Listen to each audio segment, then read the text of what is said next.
You're listening to Two Chunks and a Hunk. Movie musings for mostly everyone.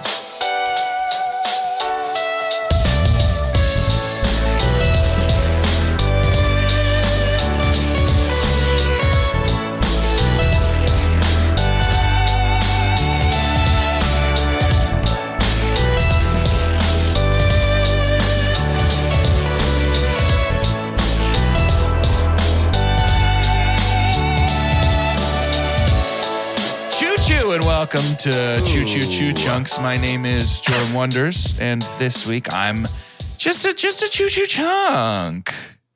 I'm Doge, and you suffer from the misplaced optimism of the chunk. Yes, and I'm Carter, and you know what I hunk about myself?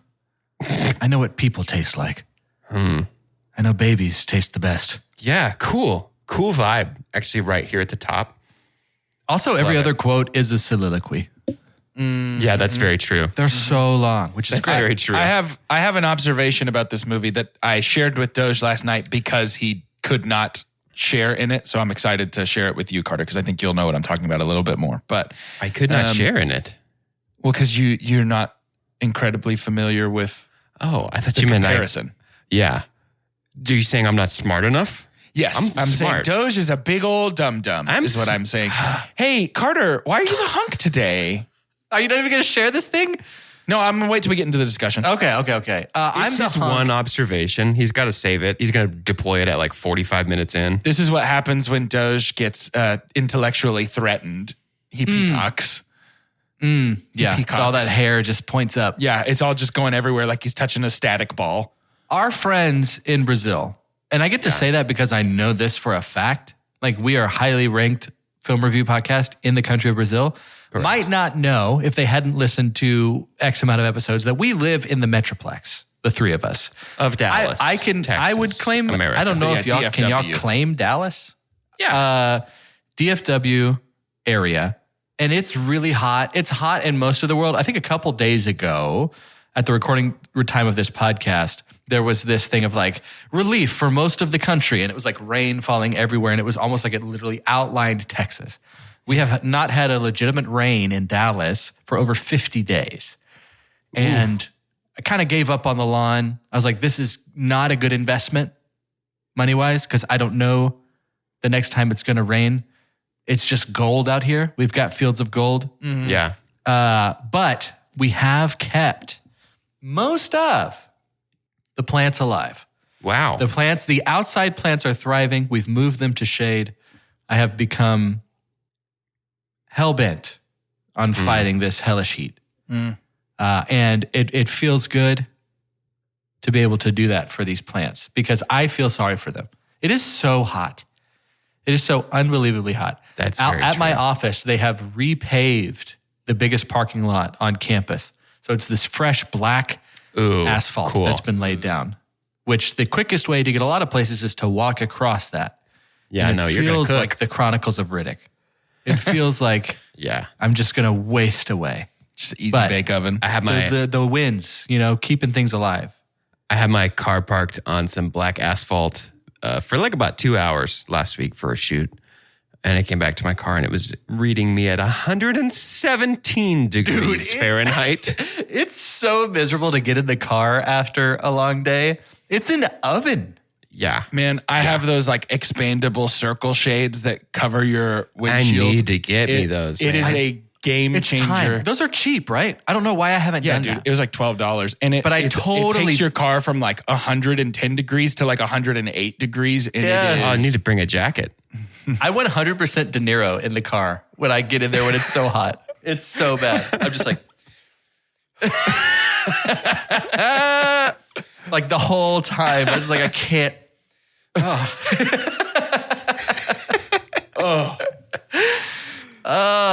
Hey, congrats on the plants.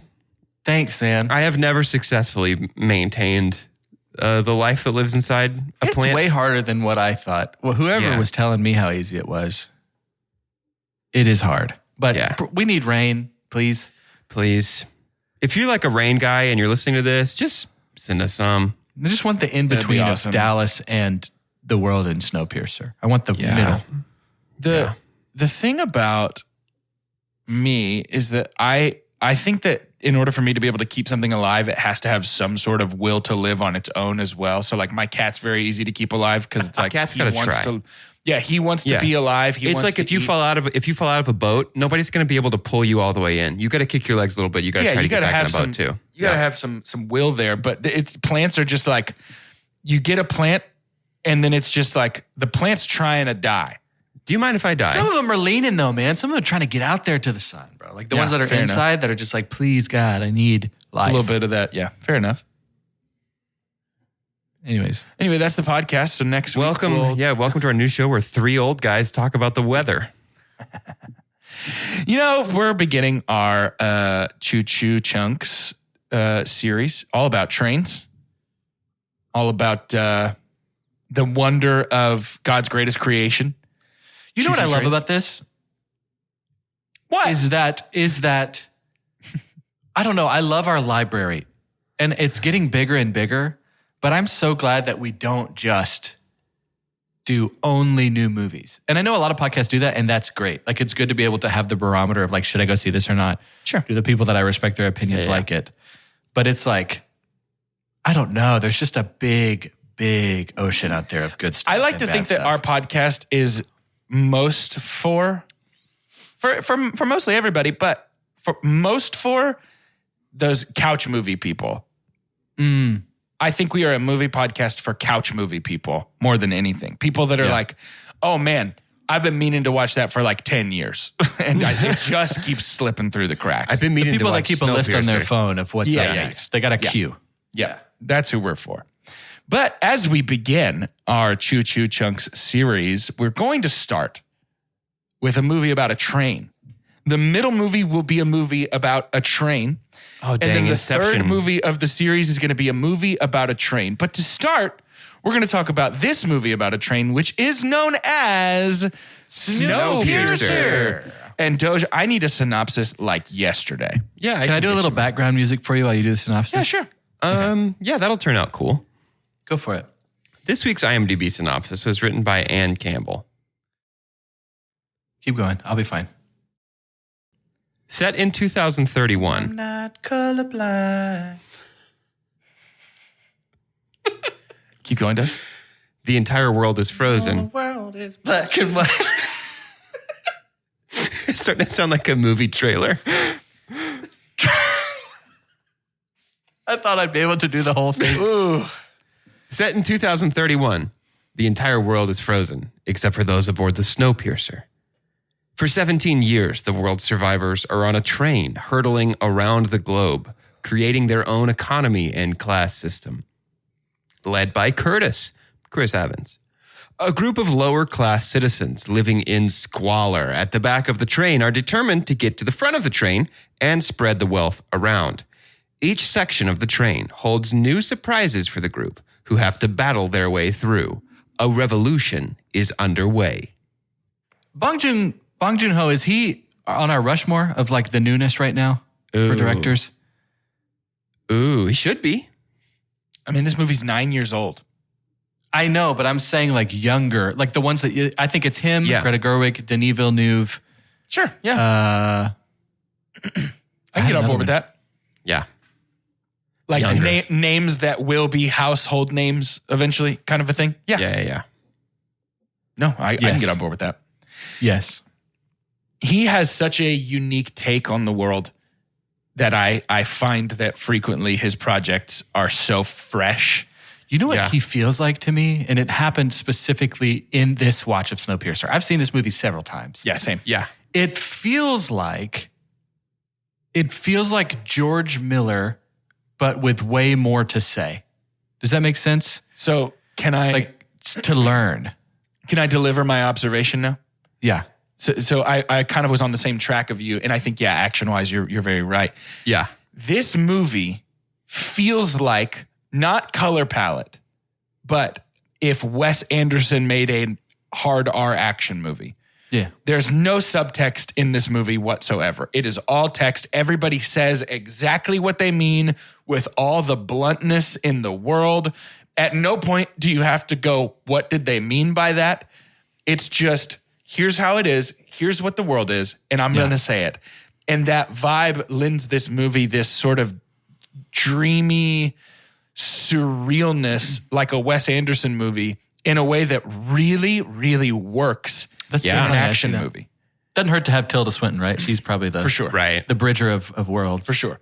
But there is, that blunt, no subtext vibe fits an action movie really, really well.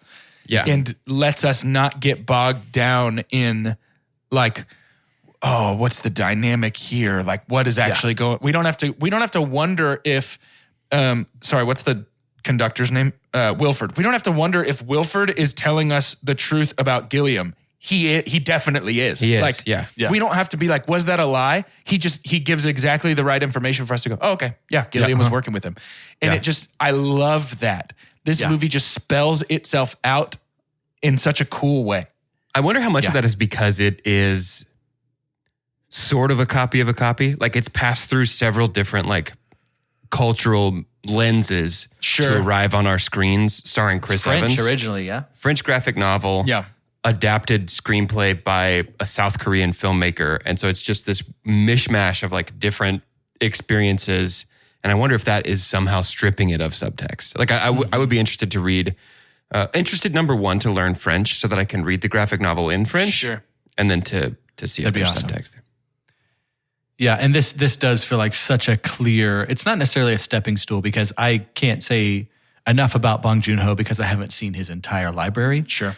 But just his awareness of class systems, which clearly is what Parasite is. Yeah. Right. It felt like here was something was already fleshed out for him that he got to adapt, and then Parasite, he just got to. He's like, let me do it for real. He just got to go do it. Yeah. And make it way more personal in a setting that he was far more familiar with. But he is. Gosh, Parasite's so good. The George Millerness of all of this to me, which by the way, like Chunkies, that's the Mad Max series. And the soon to come out 50,000 Years of Longing or 10,000 Years of Longing or whatever. George Miller's wild. But he has this dystopian grittiness with little pings of humor and, pardon the explicit, but it needs to be expressed, badassery. Yeah, like there's for sure. there's a little bit in there that like it just cuts so deep. I don't want to live in either of these directors, any world they've created. I don't want to live there by any means. But I want to watch it for a long time. Yeah. Because it's so freaking, both of those directors have stand-up moments, meaning even if I'm in the theater, I need to be more conscious that I'm not blocking the person behind me. Right. But if I'm at home and we've made a giant barrel log Yeah, that's cool. that we're running on top of, I'd probably stand. So Let's go.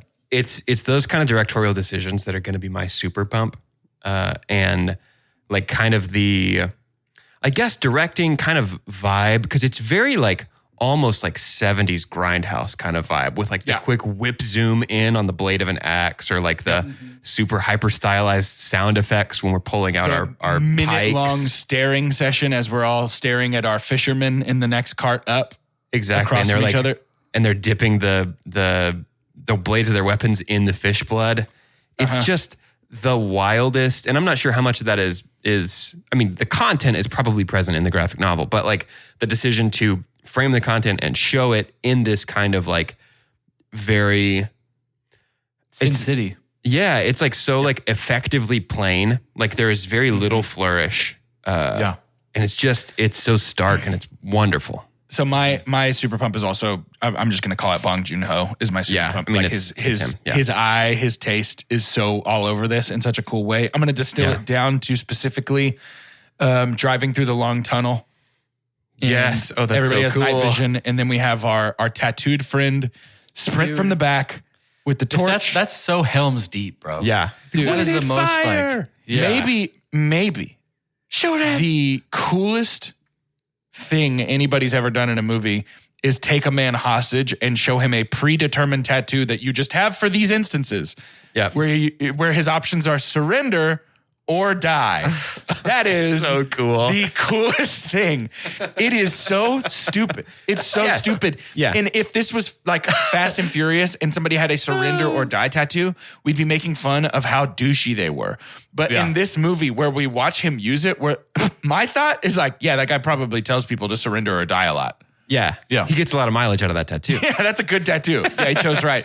He's being economical. Think of all the time he's saved by not telling them like a grocer that has paper and plastic. But it's also, and again, I don't know how much of this is Bong Joon-ho and how much is the graphic novel. So maybe it's a combined super dump of Feels both. like a mix. From what I was reading, he does a lot of his own stuff. The world is so good. Sticking people's arms out to shatter them as a punishment, cutting your arm off to feed people as an act of sacrifice. Like it is in a lesser movie, in a lesser version of this that sells out 80% as hard instead of 100% as hard. Yeah. When Chris Evans, first of all, the name Curtis would bother me. But when Curtis says, "How can I lead if I have two arms?" I'd be like, dumbest line in history. But in this movie, I'm like, excellent point. Answer the question. point. It's like, what have you given up? Yeah. It really is. It really is. I mean, it's interesting you bring up George Miller. Like it really is to me cut from the same cloth as Fury Road. Where it's just like, dude. Exactly. This is weird. This is pretty stupid. But just if we sell out 100%, people are going to buy in. Yeah. There has to be this mix because there is this moment that a director gets to say, I'm really just doing this because it looks cool. The rule of cool. Rule of cool is But all here's over the thing. this movie. A lot of directors fall flat on that. So you have to know it looks cool first. You have to have good taste. Yes, 100%. Then you have to fight for it. Like we did by the not way- need a flaming guitar solo. Hey, But- yes, we did. Yeah, we did. I'll never forget it. Right. I'll never forget it. Real quick, the fish scene. Bong Joon-ho, and I hate the nasty taste in your mouth you get of the 2 or 3 decades of Weinstein productions. Sure. But Yeah. this is a Harvey Weinstein produced movie. And there's a story about Bong Joon-ho talking to Harvey Weinstein. Weinstein was trying to cut this fish scene. He's like, it doesn't make sense. It's drawn out too long. We can get those 2 minutes back somewhere else. And Bong Joon-ho said, listen, here's the thing. Of all the things, please let me have this. My father was a fisherman. It means so much to me. I really want to be able to do this. And Harvey's like, you know what? I'm a family man myself, which allows him to do it, obviously. In an interview in the media junket, Harvey hasn't been Weinsteined yet. In the media junket, Bong Joon-ho says, I effing lied. I just wanted the scene. My dad was not a fisherman. Like, that's the thing. He knows what looks so cool. good. And everything is his entire work is a testament to that, as is Miller's. Yeah, for sure. But like, Bong Joon-ho said, sorry, we need to build this house. There's no set that looks like this. We're going to build a house for Parasite. Cool. So it's just like, And dude, he just commits his and it taste. works. This is a 9-year-old movie. It still is cool. This is not this movie is stylized to. This is not flash in the pan stylized. This is like timelessly cool, I think. Parts of it are Hitchcockian on steroids to me because it is such expand a on that. I'm small, interested. well, it's a small setting, right? I thought you meant Hancock at first, the Will Smith No. superhero movie. Alfred Hitchcock. I can see like Alfred Hitchcock directed like some major movies like Hancock? Psycho, Rear Window, like those kinds of things. Doge, I think you'd like his work. I've only seen Hancock and Snowpiercer now, so it sounds like he kind of did like a Hancock kind of thing. I'm thinking specifically of Rope. So Hitchcock gets in his mind, I want to make it look like it never cuts. I want to make it look like it's one long shot the entire time. I feel like Bong Joon-ho has a head like that, has a brain that's like, we have one setting, and here's the thing. I get to, like how we get to bend space-time sometimes in multiverse movies, I get to literally bend the environment so that somebody who was 30 minutes ago in the 30-minute ago car gets to shoot through a window at somebody Oh, it's who's so gone up a few. good. You know what I'm Yeah. talking about? So it's like, it feels like Hitchcock, but way more graphic. I think he has a vision of what about the foundation could be really cool and how can I make that happen? I think Edgar Wright does this. Yeah. I think there's a lot of people that use structure and imagery just to be like, this is what happens no matter what. And it stands out in a different way with guys like that, especially with Bong Joon-ho in this movie. I love it. My super pump is Tilda Swinton.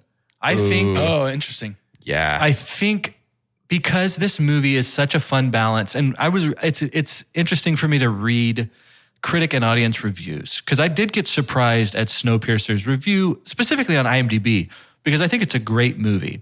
And people have been snooty for a long time, and we can be that too. But a lot of people were saying, man, I wish he would have leaned in more to the story about the class system and it didn't have so much action. Which to me, I'm like, you weren't watching. So. But here's the thing. Swinton, who was not the original idea, it was John C. Reilly. Whoa. Swinton comes in. Yeah, it was supposed to be John C. Reilly. That's who Bong Joon-ho wanted.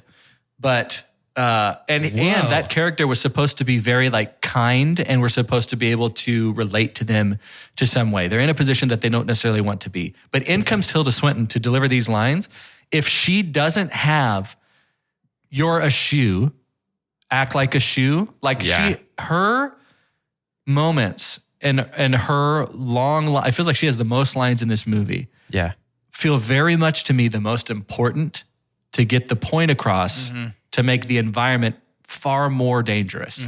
Yeah. And if that doesn't happen, far beyond what anybody could have expected, with a very different role for her, I would consider her borderline character actor, though. She can kind of do anything. Yeah. But this, I think, was inspired. I think without her, it's pretty different. I think without just totally this, agree. because she also gets to introduce this kind of cavalier, like insensitivity of the front. She brings in like kind of the black comedy, the like kind of quirky, awful person. She, more than anyone, even though we have who I think is our director's literal muse in Song Kang-ho. Yeah.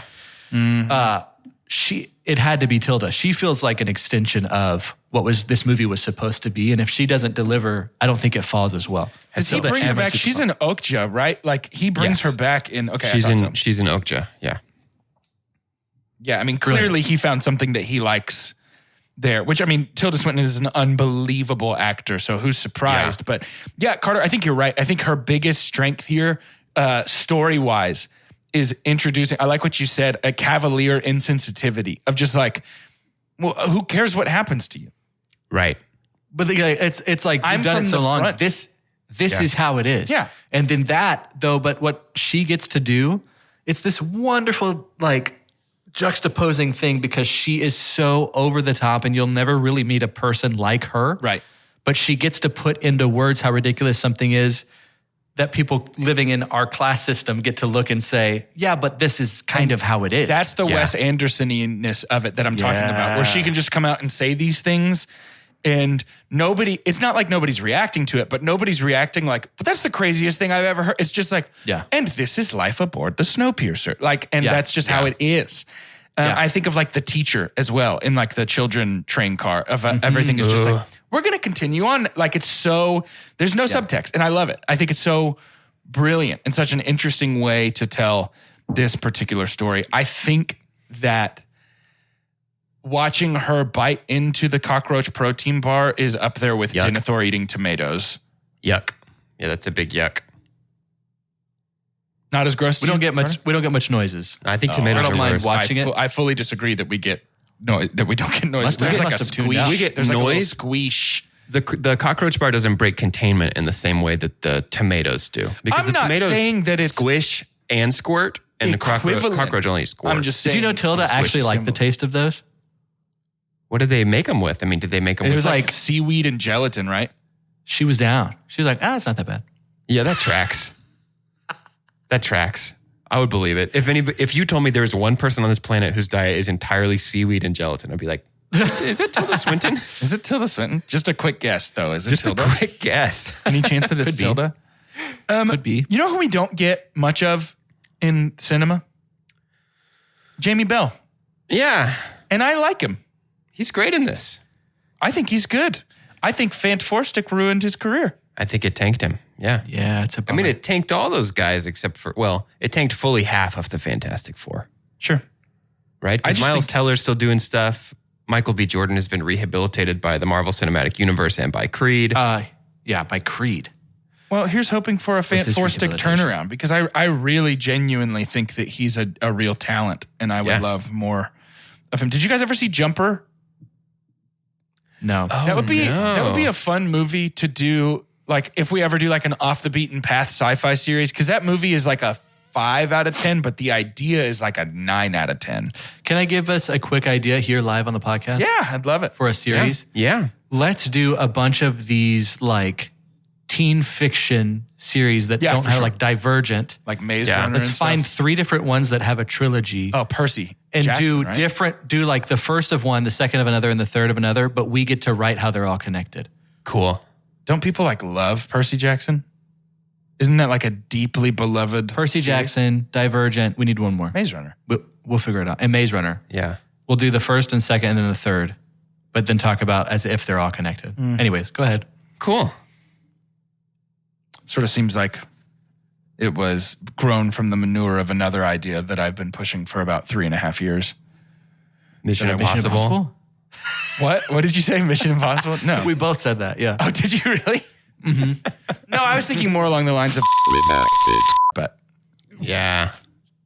I think that's our ringer. We got to keep that in the back pocket. Yeah, We'll bleep back that one pocket. out. That's We'll gonna bleep be- it out. that's going to be a good time. Why do We'll bleep- hate it so much? I don't bleep it know out. because it's an incredible idea that Hey, if we you should would just jump let us do it, you'd be feeling all right. All right. And that's the only tease you're going to get.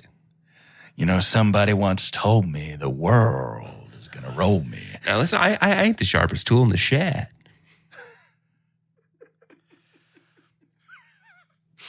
So anyway, back to Snowpiercer. I find it so effective that most of this movie is spent in the back cars. The movie never has to spell out that the train is majority lower class people. Mm-hmm. Thus the effectiveness of the uprising, thus the intention behind using the uprising to cull some of the population. But it's very unique. Or I guess it's not that unique to be like, you know, the proletariat is the largest class or whatever this movie's trying to say. It's not that unique, but like just showing that they're halfway done with the train by the time they even get into the space with the rich people. Yeah. Mm-hmm. I just think it's cool. The environments, that aquarium shot. Yeah. That's is very cool. Unbelievable. I know that the governing force behind this movie is the rule of cool, where it's like, if it looks cool, perfect. You gonna That's tell me what's that we gonna play happen. fast and loose with the dimensions of our train cars here? My super dump is that these train cars are so narrow. And also, let's say, for example, I live somewhere on the train and I want to go to the bar. Do I have to walk through the aquarium? This is and my the super sauna? dump. This is my super dump. Yeah. To get your hair done, you have to walk through the sauna. Is yours too, Carter? Yeah. We hate Oh! this. We hate this stupid train. No. Mine specifically is like, I caught myself and it felt petty because, again, it's just to make it look cool. It probably is just a testament that we like the movie and can't find anything else. Exactly. But Yeah. I'm like, where do they live? Dude. Yeah. Where does everybody else Right. live? Well, and what we're talking about right now is the equivalent of watching Mad Max and being like, when do they change their oil? They never fill up with gas. Yeah, I haven't seen any gasoline yet. Man, I gotta watch. I might watch that movie again today. The fact that there's a bullet town and an oil town. It's like, Yeah. we are run by bullets. We can get that to you. Anyways, it feels like this train. Yeah. Yeah, I don't know where they live. I don't know where they live. I don't know. I mean, it's like sometimes the train looks like a train, and then sometimes the train looks like, you know, the hall of a convention center, and it's Right. pretty dang big. But the outside, all the cars look the exact same. That And so, outside yeah. CG is pretty rough as well. That was If almost Schlotsky's is on this train, No, I like Where this. is it? I like this. Is it middle? Apocalyptic Schlotsky's. I do not like Schlotsky's. is it? It's not. Taco Bell is probably closer to the back, right? I get It what is you're for- saying. it is for I get what me. you're saying. It You know depends what on I what mean? the other restaurants are. You know what I mean? So if all they managed to get on there was a Schlotsky's and a Taco Bell, then I would imagine Taco Bell is up at the front with the conductor and Schlotsky's is dangling Maybe it's like off a the back Demolition like a Man flag. situation. It could be a Demolition Man situation. Where Well, we Taco know Bell's Chili's gourmet. is up there near the engine. Chili's for is in sure. the front, I think. It's my favorite no, Mexican food restaurant. Oh no. You guys interested in some Tex-Mex? I'm heading to Chili's later. My super dump was almost that at one point in this revolt, the fact that we have some pretty chaotic neutral bad guys. Yeah. That are just like we've had, and it's probably very likely been preached to them the importance of protecting the wealth. Yeah. That at some point they just don't care anymore. Like they're doing such damage to everything that it just makes it feel like everyone knows we're about to crash. Right. You know what I'm saying? Pretty It's cavalier like everyone's about, like, okay, this is the one. This is the final battle. It just feels different this time. pretty cavalier I don't about like care anymore shooting, that I'm. shooting through the window and like breaking glass when you can't be outside. Watching the guys come behind with the putty and fill those cracks in the windows. That was Yes. fun though. That little world building stuff. I mean, as a rules guy, right? Like as a guy that thought of you. make the movie, set the rules, and then stick to those rules. We do a really good job. I mean, not the with, water pumps in front to break up the ice. Yes. Yeah. I Yeah. love that stuff. Like, my heart, my little like world building heart when the little putty men came through and filled the cracks in the windows. It was just so good. Yeah. Speaks to me. Having all of us recently watched Snowpiercer. This is my first time in a while to watch Snowpiercer. I probably hadn't watched it in 5 or 6 years. How do we feel conceptually? Because none of us have watched the TV show, right? How do we feel conceptually about the television show starring I'm going to Divvy guess Diggs? it's a 5.5 out of 10. That's the thing for me is that there is the fact that there's no subtext here and just this is all from the outside of the train looking into the train doesn't feel like there's nearly enough here for a prestige drama television show like we're trying to make it. No, not at all. Yeah. I don't know. It keeps getting renewed. And I think it's Yeah. a dog eat dog world in the streaming world. So Just looking at some general I don't know episode anybody that ratings. watches it. Yeah. The episode ratings, not great. Really? What's it on? A lot of low sevens, occasionally reaching for the stars with like an 8.2 is the current highest rated episode that I'm seeing. What network is it on? TNT. It's a streaming show, right? Oh, it's a TNT show? Yeah, a lot of mid sixes. There's a 4.1 right there, baby. So it's just basically something to fill space in between the NBA finals if it's on Kind of TNT. what it sounds like, yeah. Cool. The NBA Finals and Law and Order, Yeah. basically. Well, the only law that I want to order is the kind of law that gets me money. So let's go to shout announcements, I guess. Brilliant. That's Didn't see nothing. it That's coming. nothing.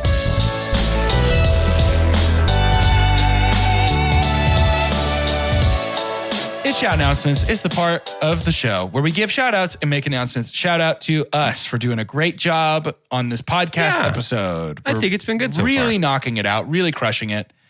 It's powerful, I would say.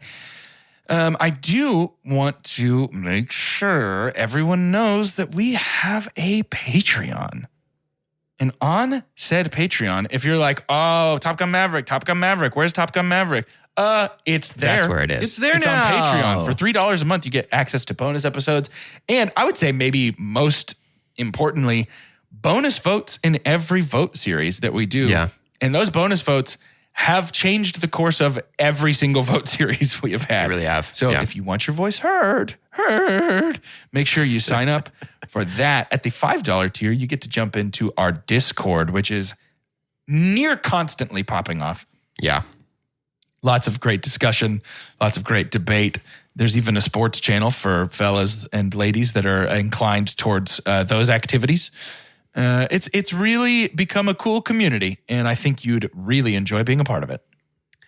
Something that we're pretty excited about is I just know, and as I'm saying this, I want you to picture me. I'm standing in the hallway of your high school. I have a skateboard over Screaming one shoulder. at the top of my lungs. Yeah. I just found out there's no such thing as a real world. A railroad? A railroad. I'm standing in the hallway of your high school. Got my skateboard hung over my shoulder. Got my cool AC/DC shirt on. Got a backwards hat. And I'm saying to you, how do you do, fellow TikTokers? Because we're also got a TikTok now, which I think means that we're going to age slower. Isn't that Sonic the Hedgehog's catchphrase? Got a TikTok now. Got a TikTok now. Got a TikTok Yeah. now. So we've got a TikTok now, and we've got to get you to get on our TikTok now. give us a follow. We're posting little video clips from these episodes. It's a good time. In case you've ever wondered what we look like or how close we sit to our microphones, there's answers on TikTok. Y'all keep going. I'm working on something for the second half. Okay, Curtis working on something for the second half. Well, speaking of second half, the third of this train series will be focused squarely and firmly on zombies. I mean, let's just call it what it is, right? Yeah. It's Train to Busan, baby. It's going to be great. Oh, I was going to watch Polar Express. Is that okay? Yeah. We've been trying to get this through your skull for like a week. That's a good point. That's a horror movie. Train to Busan is a thriller, but Polar Express is a horror movie. And I was about to say, if you want to talk about real zombies, let's talk about the dead doll's eyes of Tom Hanks and all his fabulous friends. Steven Tyler elf in Polar I Express forgot about that. gave me nightmares as a child. I absolutely cannot stand that movie. I hate it. Hey, that soundtrack absolutely rips, though. Good for them, but that movie is horrifying to watch. Yeah, it's very scary. It's a bad ocular experience, which I would argue is a pretty big part of making a movie. One of the two main parts, yeah. So Train to Busan next week. Have you seen this? I haven't. I haven't either. Carter, have you seen this? No. I haven't. My sister, Madison, and her husband, Ty, have been telling me to watch this movie for like 3 years now. So cool. I'll be excited that we're finally doing it. Awesome. If they even listen. If they even listen. Choo choo. See you in part 2. Nice. Felt good about that one. Yeah. Really chugging along through the rest of this episode.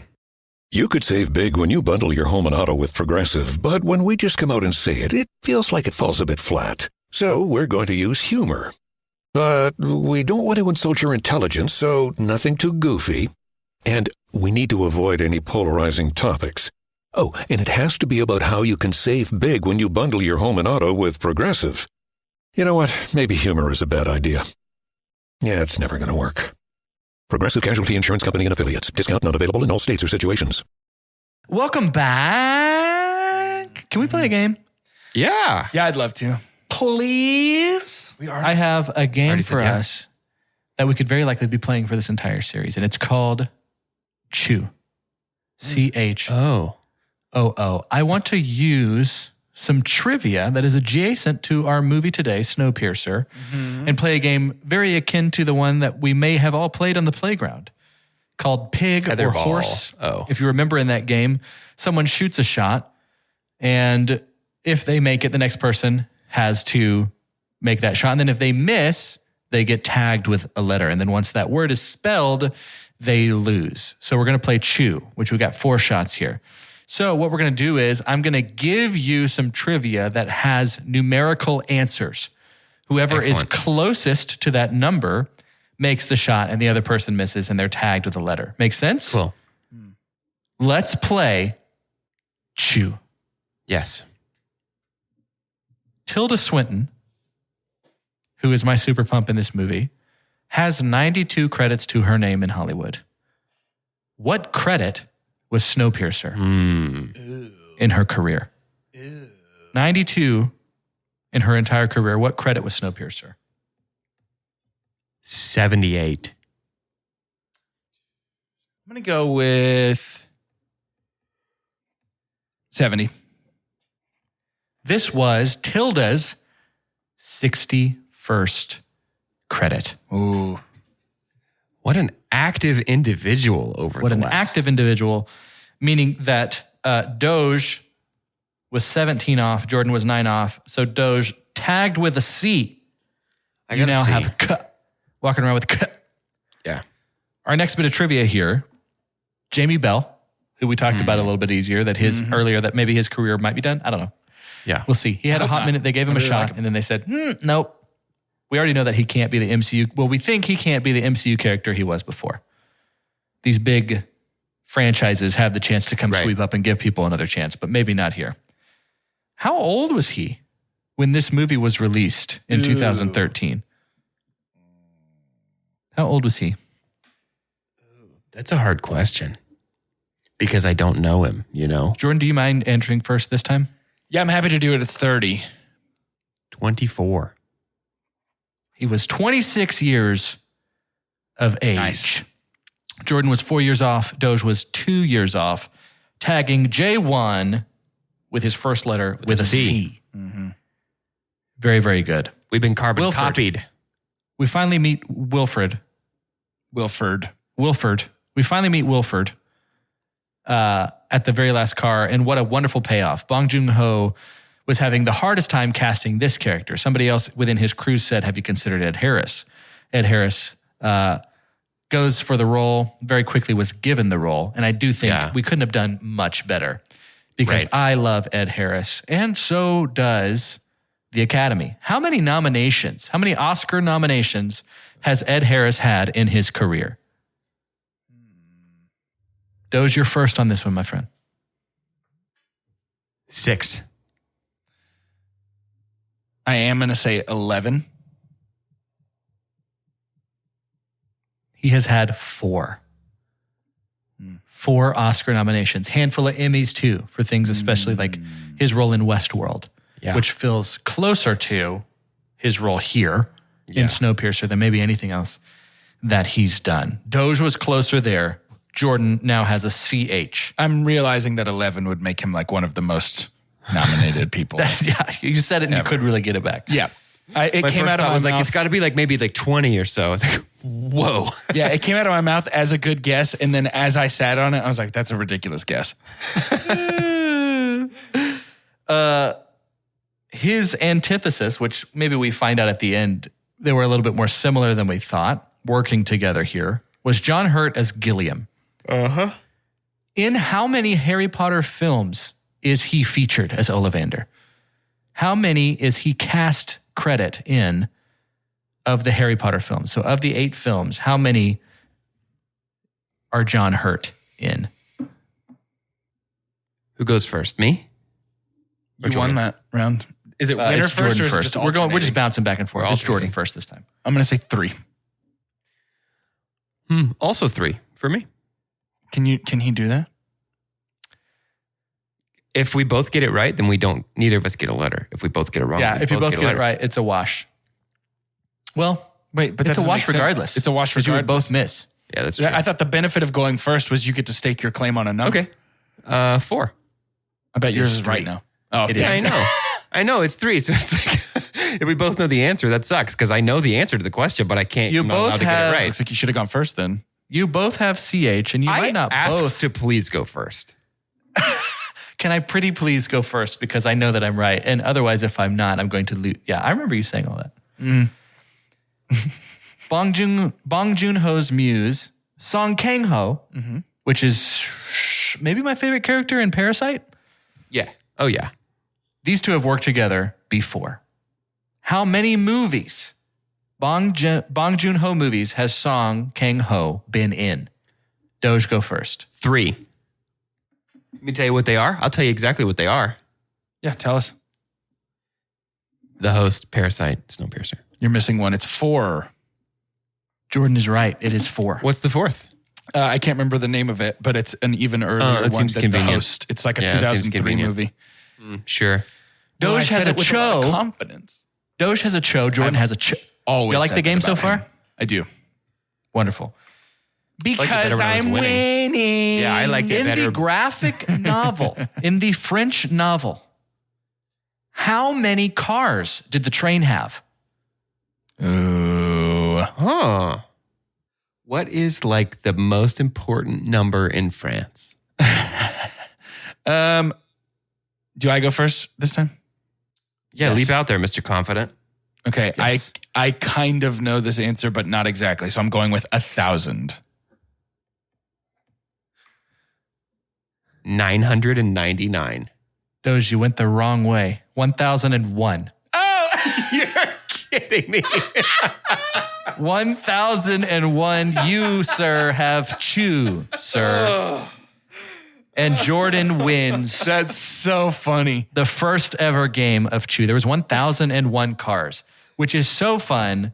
And the movie scale, perhaps, is what created our super dumps, maybe. Maybe if we knew there were 1,001 cars, we could just assume people live in... If it was 2 X levels, amount. if it was a double-decker train, Oh, yeah. if there was a second story above, I had that thought, or like a super wide train. Yeah. So with 1,001 cars, I'm starting to wonder, like, maybe our show is more akin to the Yeah. graphic Oh, novel I'm than sure. the movie could be. Because then it's like you don't even have to see entire section of the cars until we get to season 2 or 3. Right. Like I heard season 5, they're bringing in the Fish Boy car. Finally. Man, I bet that show is terrible. Like I bet that, honestly, I bet it's about on par with some of the Marvel Disney Plus shows. Almost my super pump of the movie Snowpiercer is that Curtis does ultimately get to show sacrifice and leadership in the way that he had alluded to at the very beginning, and putting his arm into the cogs of the wheel of the engine. And ultimately the sacrifice of these 2 men together to save our 2 kiddos at the end. I felt so sorry for the kids that had to play the role up in the engine. That was so dark. That felt like 13 Monkeys kind of. Like that was like... Yeah, very much. That felt so Grim. sad. Very, very grim. Just very zombie-like. Great transition into Train to Busan. But for one kiddo to walk up and just go into that thing that's locking him. I mean, that is terrifying. Yeah. In that small space, just be over and over doing something like that. You know, you expect, or at least I expected the first time I watched it, Ed Harris's character to attack Curtis, for Wilford to attack Curtis when he's in that like quiet engine space. Yeah. Something I love about this movie is that that's not what happens. And it seems like Wilford really is choosing Curtis to be his replacement. It's not like a come with me and we'll rule the galaxy together kind of a thing. Right. It's like a genuine offer. Yeah. And something about that is good. Got tiny, tiny shades of President Snow with the Wilford character. Sure. Tiny. Yeah. Well, I mean, It wasn't just the environment. there's sniffs of Hunger Games all over this with the class system. Tilda and Swinton people at the especially, back. you could just put that character in the Hunger Games and she That's a fit. full drop in. Yeah. The classroom too. Yeah. Yeah. The classroom section is just a copy paste over into Hunger Games and it fits perfectly fine. It's so hard to not, and we talk often about Chris Farleying, about movies that we like so much. We ran the risk of doing that last week with Nope. It is so hard to not just be like, isn't it cool that they kind of just like worship the engine and like the indoctrination of the kids? That's just really well done. Or like, isn't it cool like the fight in the sauna that's lit only by the yellow light of the warmers? That's really cool, right? It's just so hard to not, because there's so much of it that is just, it's because so much of it is just governed by like, does it look cool? Is it cool? Perfect. Then We're going to do spend it. 10 minutes there in the movie. Yeah. Yeah. The big silent mean man that hunts everybody down would be equally at home in a John Wick movie. Exactly. James Bond. Yeah. Any of that kind of Just a stuff. henchman. He's just a perfect, scary henchman. Just dead won't die. Like, And I really like it. But so something that it's easy for climate change movies to become accidentally very heavy-handed. It's easy for anti-capitalist movies to become accidentally very heavy-handed. And this movie is both of those things. Yeah. And while the metaphor, I would say, is a heavy-handed metaphor in and of itself, I actually think the delivery of that metaphor is pretty nice. And it's still really fun. Watching like Contagion or something during COVID, like watching something like that hits different. It feeling like 105 every day and not having rain in the Metroplex for almost 2 months.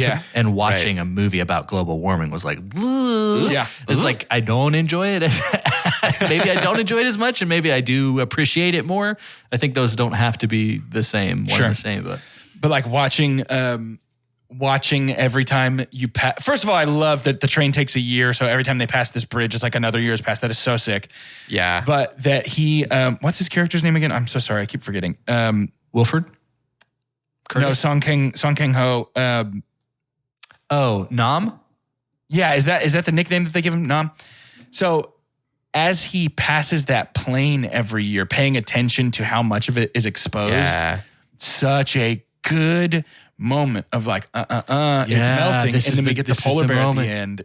And it's like, I don't know. You'd expect a movie like this to end very dreary and hopeless, but there's this little glimmer of hope with the polar bear at the very end. The ending is so very like The Road. Yeah. I don't know if you guys have seen the movie or read the book. The movie is so... Or both like me, if you're a brilliant overachiever. They're so grim. Yeah, I don't read like, much. Ending that where it's just like, I think I think the boy's going to be okay. Yeah, right. I think everything's going to be all I guess right. they'll take care of him. I don't know. Yeah. Yeah. That's kind of how this felt, where it's like, well, we know the bear eats them. It's like, wow, I haven't had food in years. if the polar bear can live, then I guess they can. But I think the thing we're supposed to walk away from is like they have, for the first time, an actual chance at life. Yeah. It is Snowpiercer canon, but you don't get to really know it unless you like read trivia or something like that. That our lead, and I think it was alluded to, we could make assumptions.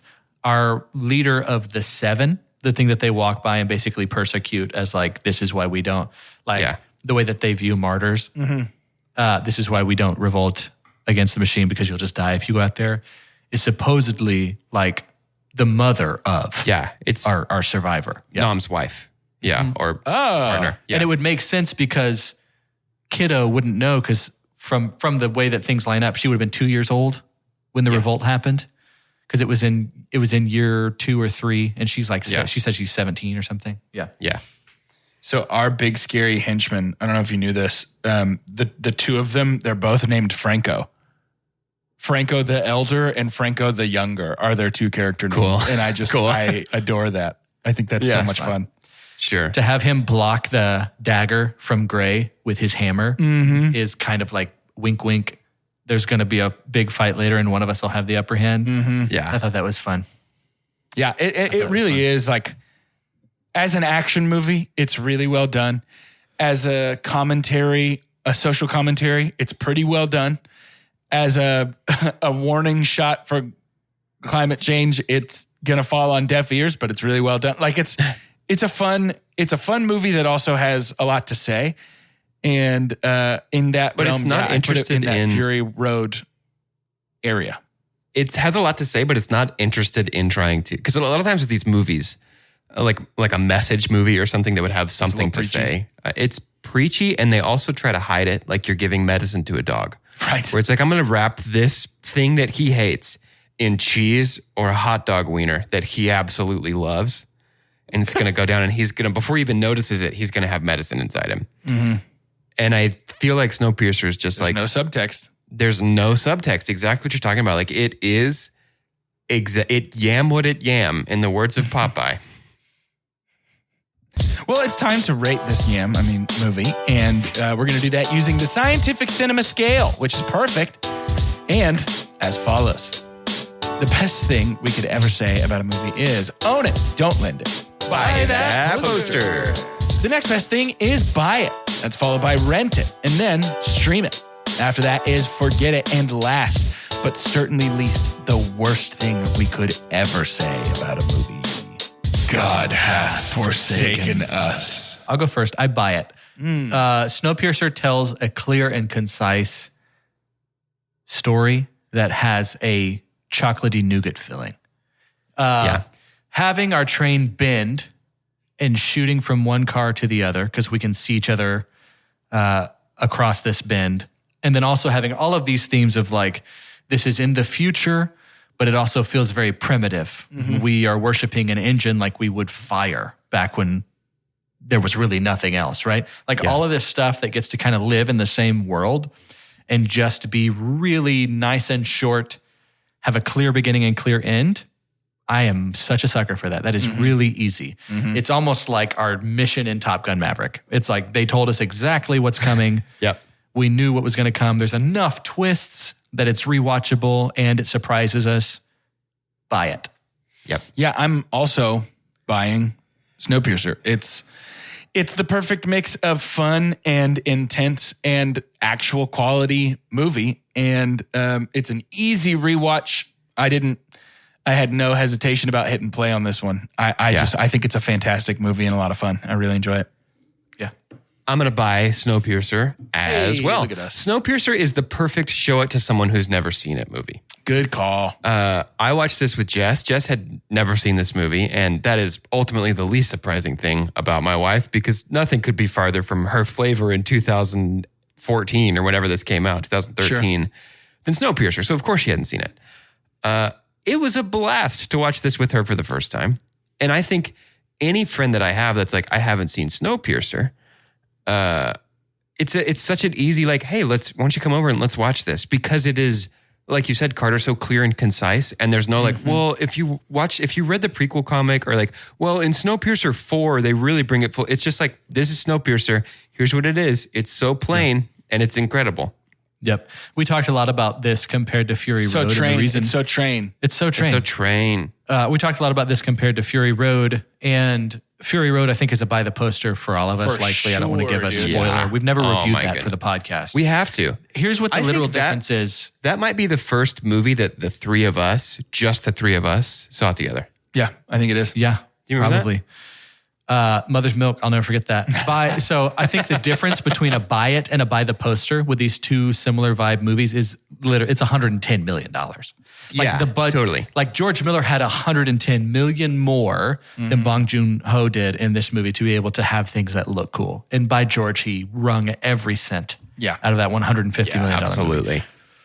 But yeah, to pull off what he did with a $39 million budget for Snowpiercer is, we see it in some of the, like the cockroaches being churned up, looks like a cutscene from a 2002 video game. So much of this, it does admittedly look sort of cheap. It looks like the best produced AMC original content. Right. Yeah. Yeah.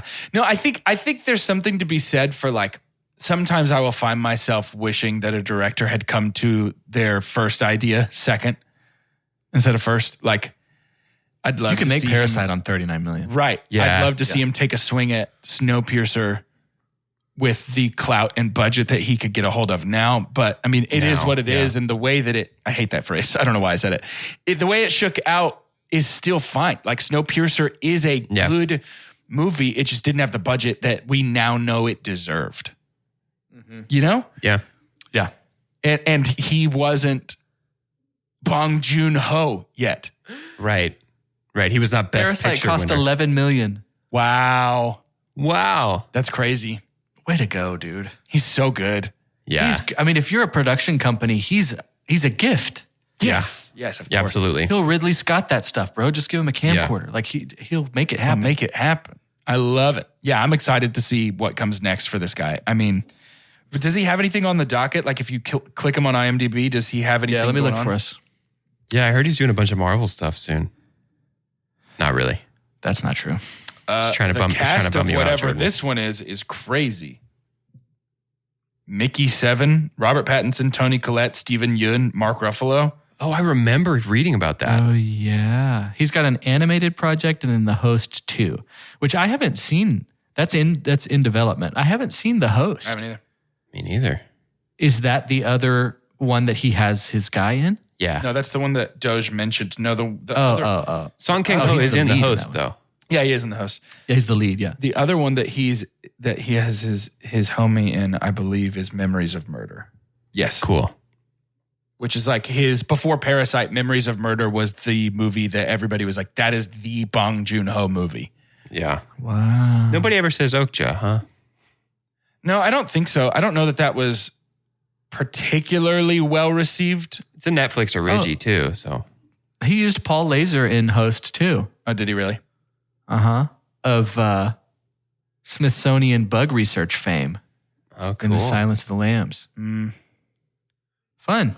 Well, I mean, we can read IMDb to each other for the rest of the day, or we can end our podcast episode. We can disembark the train for another okay week with abroad in the real world before both. we board once again next week. Really, either one is fine.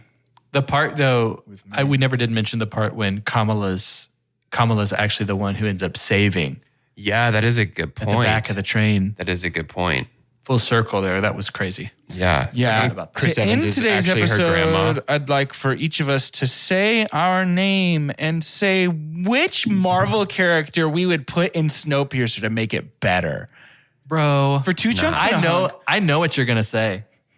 I don't know. Let me write it down. I don't even know what I'm going to say. Yeah, you write your guess down. I don't even know what I'm going to say. Mail it to yourself in a sealed envelope. We'll You don't even return. know? I mean, I was Never mind. just being a silly goofball. Go ahead. Because We're you all guys gonna were say doing the Captain Marvel America. thing. We're all because gonna I'm say just Captain America. I'm being cynical and depressed about Marvel. Let's today, not do the so Marvel you one. guys are- I don't want Yeah. to talk Let's about not- any No, do the superheroes Marvel on one, this Let's do the please. Marvel one. Which Marvel character you would put in Snowpiercer? Can we say that it can't be Captain America? Yeah. Okay, it can't be Captain America. No Chris Evans.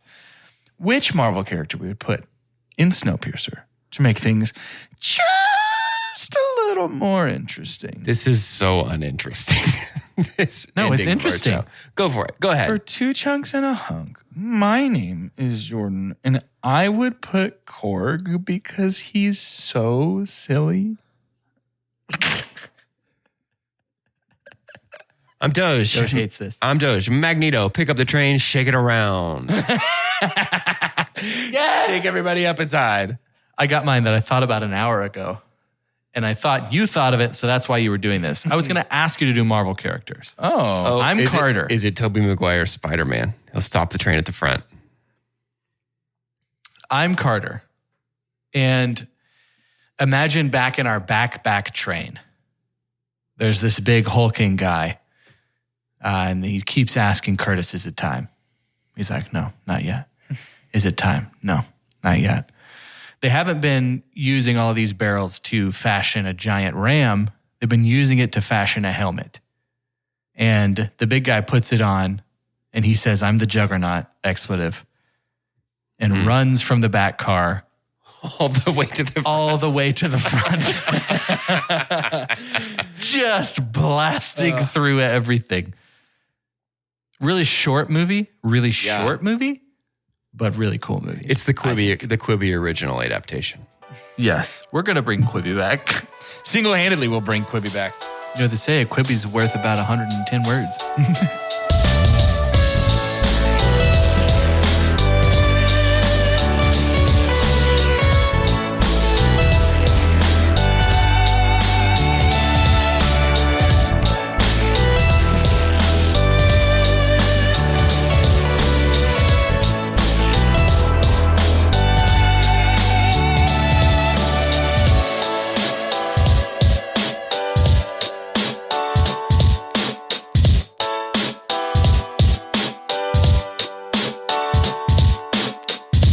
Progressive presents Forced Metaphors about bundling your home and auto.